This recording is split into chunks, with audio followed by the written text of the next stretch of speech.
truth of the word and reaching the youth. Saving souls of the old, doing God's work with more to do. And he turning up every week and get lit. Making it church on Sunday, you can tune in and get your fix. Turn up, turn up, turn up. It's that weekly turn up, turn up, turn up. It's that weekly turn up, turn up, turn up. It's that weekly turn up, turn up, turn up. Breaking soul ties. Asking God to give us the ability to sever the past before it messes with our future. Breaking soul ties. And today I'm just going to lay the foundation of this because it is so important. And I believe that if you get this message, that you will loose some things that have been shackling you, been holding you back. If you get this message, that it's going to free you so that you can move forward into the things that God has assigned for you. And then he says, get out of your father's house. In other words, break generational curses. Yeah. So here it is. All of your labels, all of your traditions, all of those things you've been taught, all those things you've been told, there's something great and mighty, watch this, that I want to do through you, but I can't do it until you leave all that stuff behind. He said, and I'm going to bless those that bless you. Come on now, I need you to walk with me right through here. I need you to see this. I taught you some of this a few Sundays ago. He says, I'm going to bless those that bless you. Picture this now. God is calling this man out. He's telling him, I want you to leave everything behind, and I want you to trust me. And this is what I'm going to do. I'm going to bless you. And anybody that blesses you, I am going to bless them. Anybody that blesses you, I am going to bless them. So if they come to you, see, this is how people can tell that you're blessed. Come here, let me digress for a moment. That whenever you do something good for somebody and then God turns around and does something good for you, that's proof positive that the person you've just blessed have been blessed by God. He told Abraham, here it is, he said, Abram, I'm going to bless those that bless you. Now watch this. And I'm going to curse those that curse you.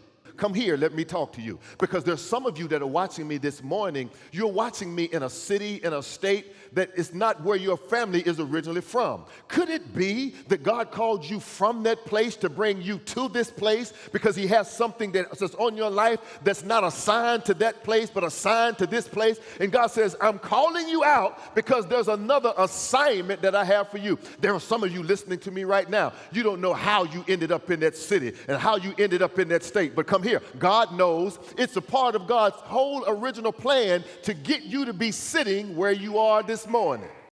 Abraham means father of nations. So every time, Pastor Noel, they said Abraham, Abraham, what they were actually saying was father of nations, father of nations. Although he didn't have a son, he didn't have a sibling at the time, whenever they called his name, see, life and death is in the power of the tongue. Whenever they called him what God said he was, they were prophesying over his life. Come here, let me talk to you. Every time they called his name, they were reminding his 100-year-old body what God spoke to his spirit. I've come to tell somebody today, God calls you blessed. God calls you delivered. God calls you whole. God calls you free. I need about 23 folk that are listening to me this morning to believe what God called you. God said that I'm debt free. God said that I'm the head and not the tail.